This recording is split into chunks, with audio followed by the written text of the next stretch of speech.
새벽 3시 천장을 바라보며 뒤척이는 밤. 65세 이정자 씨는 또다시 잠 못 드는 밤을 보내고 있었습니다. 몇 시간째 침대에 누워 있지만 잠이 오지 않아요.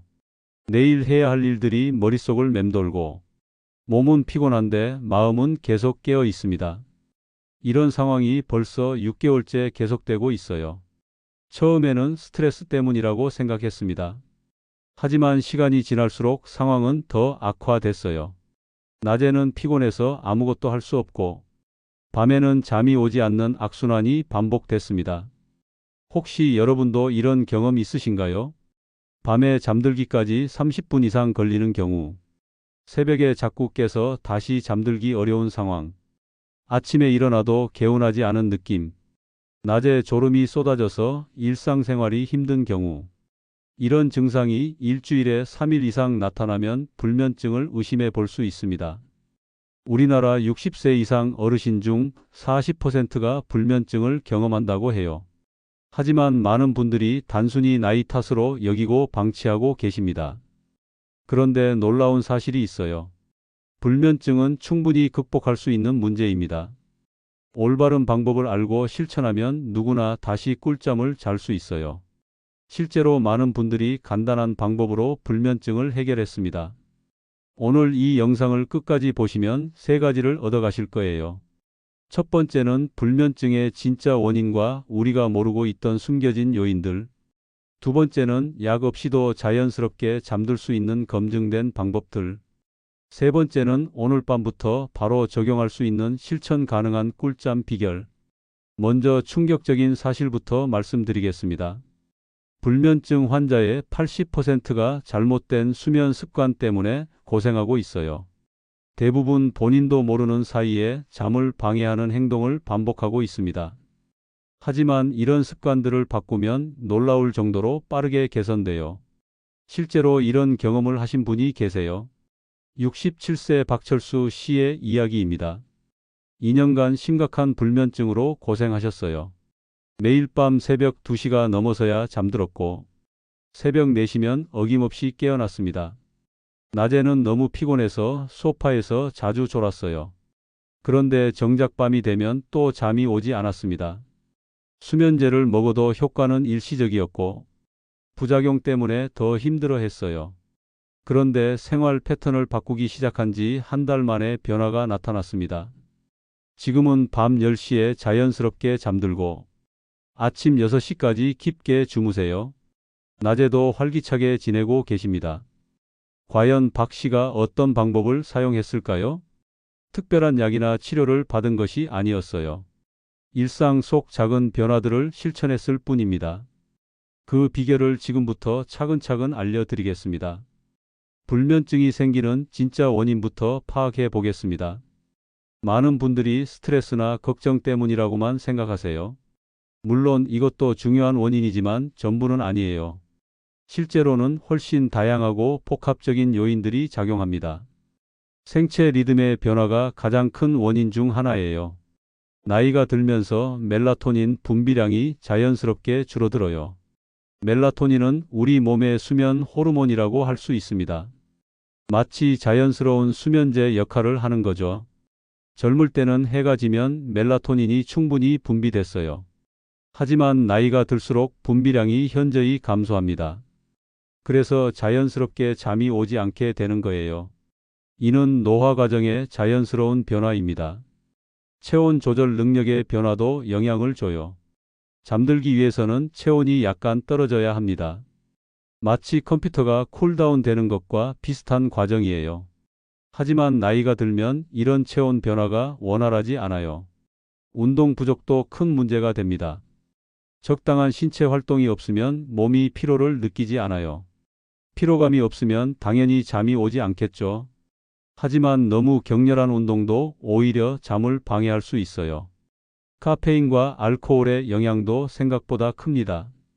오후 늦게 마신 커피 한 잔이 밤잠을 방해할 수 있어요. 카페인은 몸에서 빠져나가는데 6시간에서 8시간이 걸립니다.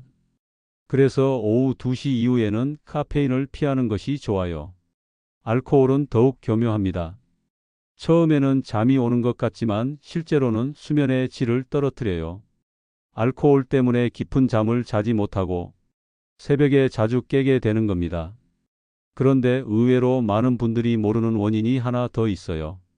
바로 잘못된 침실 환경입니다.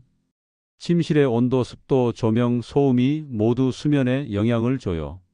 이런 환경 요인들을 개선하는 것만으로도 큰 변화를 느낄 수 있습니다. 침실 온도는 18도에서 22도 사이가 가장 적당해요. 너무 덥거나 추우면 깊은 잠을 잘 수 없습니다. 습도는 50%에서 60% 정도로 유지하세요. 너무 건조하면 목이 마르고 너무 습하면 불쾌감이 생겨요. 조명도 매우 중요합니다. 잠들기 2시간 전부터는 밝은 빛을 피해야 해요. 특히 스마트폰이나 TV의 블루라이트는 멜라토닌 분비를 방해합니다. 침실은 가능한 한 어둡게 유지하는 것이 좋아요. 소음 문제도 간과할 수 없어요. 작은 소음도 수면을 방해할 수 있습니다. 귀마개를 사용하거나 백색 소음을 활용해 보세요. 일정한 소음이 오히려 더 편안한 잠을 도와줄 수 있어요. 이제 구체적인 해결 방법들을 알아보겠습니다. 먼저 수면 위생이라는 개념부터 이해해야 해요. 수면 위생은 좋은 잠을 위한 기본적인 생활 수칙입니다. 마치 손 씻기가 건강의 기본인 것처럼요. 규칙적인 수면 시간 유지가 가장 중요해요. 매일 같은 시간에 자고 같은 시간에 일어나세요. 주말이나 휴일에도 이 패턴을 유지하는 것이 핵심입니다. 우리 몸의 생체 시계는 규칙성을 좋아해요. 침대는 오직 잠자리로만 사용하세요. 침대에서 TV를 보거나 스마트폰을 하지 마세요. 독서나 다른 활동도 침대가 아닌 다른 곳에서 하시고요. 침대는 잠을 위한 공간이라는 것을 몸에 학습시켜야 합니다. 20분 규칙도 매우 효과적이에요. 침대에 누워서 20분 이내에 잠들지 못하면 일어나세요. 그리고 다른 곳에서 조용한 활동을 하다가 졸음이 올 때 다시 침대로 돌아오시면 됩니다. 낮잠은 가능한 피하거나 제한하세요. 꼭 낮잠을 자야 한다면 오후 3시 이전에 30분을 넘지 않게 하는 것이 좋습니다. 긴 낮잠은 밤잠을 방해할 수 있어요. 식사 시간도 수면에 영향을 줘요. 저녁 식사는 잠들기 3시간 전에 마치세요. 배가 고프거나 너무 배부르면 잠들기 어려워요. 가벼운 간식 정도는 괜찮지만 과식은 피하시고요. 여기서 놀라운 사실을 하나 더 알려드릴게요. 운동 시간이 수면에 미치는 영향이 생각보다 커요. 아침이나 오후 일찍 하는 운동은 수면에 도움이 됩니다. 하지만 잠들기 4시간 전 이후의 운동은 오히려 해로워요. 격렬한 운동은 교감신경을 자극해서 각성 상태를 만들어요. 대신 가벼운 스트레칭이나 요가는 도움이 될 수 있습니다. 몸의 긴장을 풀고 마음을 진정시키는 효과가 있거든요. 수면을 위한 루틴 만들기도 중요해요. 잠들기 1시간 전부터 일정한 패턴을 만드세요. 따뜻한 물로 샤워하고, 책을 읽거나 명상을 하고, 허브차를 마시는 것도 좋습니다. 이런 루틴을 매일 반복하면 몸이 학습해요. 이제 잠들 시간이라는 신호를 보내는 거죠. 마치 파블로프의 개처럼 조건 반사가 형성됩니다. 호흡법도 즉시 효과를 볼 수 있는 방법이에요. 4-7-8 호흡법을 시도해 보세요. 4초 동안 숨을 들이쉬고 7초 동안 참은 다음 8초 동안 천천히 내쉬는 방법입니다. 이 호흡법을 3번에서 4번 반복하면 마음이 진정돼요. 부교감신경이 활성화되면서 자연스럽게 잠이 옵니다. 처음에는 어색할 수 있지만 연습하면 쉬워져요. 근육 이완법도 효과적입니다. 발가락부터 시작해서 머리까지 순서대로 힘을 주었다가 빼세요. 각 부위를 5초간 긴장시킨 후 완전히 힘을 빼는 거예요. 이렇게 하면 몸 전체가 이완되면서 잠이 와요. 심상법이라는 방법도 있어요. 편안하고 평온한 장면을 머릿속으로 그려보는 거예요. 바닷가나 숲속 같은 자연 환경을 상상해 보세요. 시각적 이미지가 뇌를 진정시키는 효과가 있습니다. 여기서 또 다른 의외의 정보를 알려드릴게요. 발을 따뜻하게 하는 것이 수면에 큰 도움이 돼요. 발이 따뜻해지면 혈관이 확장되면서 체온이 떨어집니다. 이런 체온 변화가 자연스러운 잠을 유도해요. 양말을 신고 자거나 발 온찜질을 해보세요. 따뜻한 물에 발을 담그는 것도 좋습니다. 단순해 보이지만 과학적으로 검증된 방법이에요. 이제 실제 성공 사례를 하나 더 말씀드리겠습니다. 72세 김영순 씨의 이야기예요. 남편을 잃고 나서 3년간 불면증에 시달렸습니다. 슬픔과 우울감 때문에 밤마다 잠을 이루지 못했어요. 처음에는 수면제에 의존했습니다. 하지만 점점 효과가 떨어지고 부작용이 심해졌어요. 낮에는 멍하고 기억력도 나빠졌습니다. 그래서 다른 방법을 찾기 시작했어요. 김 씨가 가장 먼저 한 일은 수면 일기 쓰기였어요. 매일 잠든 시간과 깬 시간을 기록했습니다. 어떤 활동을 했는지, 어떤 기분이었는지도 적었어요. 한 달 후 패턴을 분석해 보니 문제점이 보였습니다. 저녁 7시 이후에 TV 드라마를 보는 것이 문제였어요. 자극적인 내용 때문에 마음이 흥분됐던 거죠. 또한 침실에서 고인이 된 남편 생각을 많이 했어요. 슬픈 감정이 잠을 방해하고 있었습니다. 김 씨는 저녁 일과를 완전히 바꿨어요. TV 대신 잔잔한 음악을 들으며 뜨개질을 시작했습니다. 침실 분위기도 새롭게 바꿨어요. 밝고 따뜻한 색감의 침구로 교체했습니다. 가장 효과적이었던 것은 감사 일기였어요. 잠들기 전에 하루 중 감사했던 일 3가지를 적었습니다. 작은 것이라도 좋은 일에 집중하니 마음이 평온해졌어요. 부정적인 생각 대신 긍정적인 마음으로 잠자리에 들 수 있었습니다. 이런 변화를 시작한 지 2달 만에 큰 개선이 있었어요. 지금은 약 없이도 밤 10시면 자연스럽게 잠들어요. 아침에 일어나면 개운하고 하루 종일 활기차게 지내세요. 무엇보다 삶에 대한 긍정적인 마음을 되찾았습니다. 하지만 불면증에는 개인차가 있다는 점을 명심하세요. 같은 방법이라도 사람마다 효과가 다를 수 있어요. 본인에게 맞는 방법을 찾는 것이 중요합니다.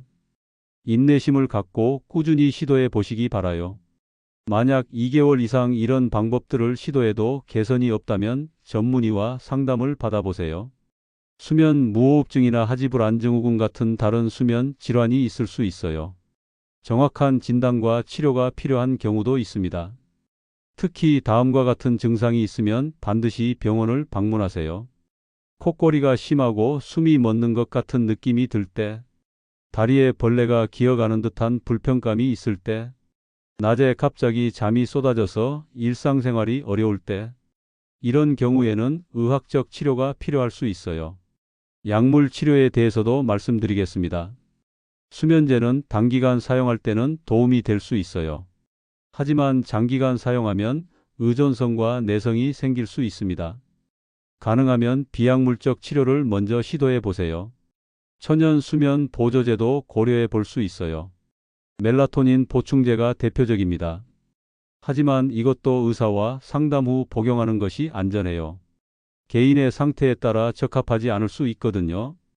허브차는 비교적 안전한 선택이에요. 캐모마일 차나 라벤더 차가 수면에 도움이 됩니다. 발레리안 뿌리차도 진정 효과가 있어요. 하지만 다른 약물과 상호작용할 수 있으니 주의하세요. 이제 오늘부터 당장 실천할 수 있는 3가지 방법을 알려드리겠습니다. 첫 번째는 수면 환경 점검입니다. 지금 바로 침실로 가서 온도와 조명을 확인해 보세요. 너무 밝거나 덥다면 즉시 조절하시고요. 스마트폰 충전기도 침대에서 멀리 두세요. 두 번째는 오늘 저녁 9시부터 디지털 디톡스입니다. TV, 스마트폰, 컴퓨터를 모두 끄세요. 대신 책을 읽거나 음악을 듣거나 가벼운 스트레칭을 해보세요.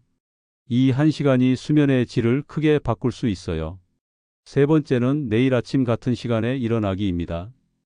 평소보다 늦게 잠들었어도 일정한 시간에 일어나세요. 처음에는 피곤할 수 있지만 생체 리듬을 맞추는데 필수적이에요. 일주일만 지속하면 확실한 변화를 느낄 수 있을 거예요. 불면증 극복의 핵심을 다시 한번 정리해 드리겠습니다. 규칙적인 수면 패턴 유지가 가장 중요해요. 적절한 침실 환경 조성도 반드시 필요하고요. 스트레스 관리와 이완 기법 실천도 큰 도움이 됩니다. 무엇보다 인내심과 꾸준함이 중요해요. 하루 이틀로 바뀌지 않는다고 포기하지 마세요. 최소 2주에서 4주는 지속적으로 노력해야 합니다. 변화는 서서히 나타나지만 분명히 나타날 거예요. 마지막으로 희망적인 메시지를 전하고 싶어요. 불면증으로 고생하는 분들의 80%가 적절한 관리로 개선됩니다. 나이가 들어도 충분히 좋은 잠을 잘 수 있어요. 포기하지 마시고 지금부터 실천해 보세요. 좋은 잠은 건강한 노년의 기초입니다. 충분한 수면을 통해 면역력도 높이고 기억력과 집중력도 향상시킬 수 있어요. 우울감도 줄이고 삶의 질도 높일 수 있습니다. 여러분도 분명히 다시 꿀잠을 자실 수 있을 거예요. 오늘 밤부터 새로운 시작을 해보세요. 작은 변화가 모여서 큰 차이를 만들어낼 겁니다. 이 영상이 여러분의 숙면에 도움이 되셨나요? 더 많은 분들이 좋은 잠을 잘 수 있도록 구독과 좋아요 부탁드려요. 가족이나 친구 중에 불면증으로 고생하는 분이 계시다면 꼭 공유해 주세요. 함께 건강한 밤을 만들어가요. 모든 수면 개선 방법은 개인차가 있을 수 있습니다. 현재 다른 질환으로 치료받고 계시거나 약물을 복용 중이시라면 반드시 담당 의사와 상담하세요. 여러분의 편안한 밤과 건강한 내일을 응원합니다.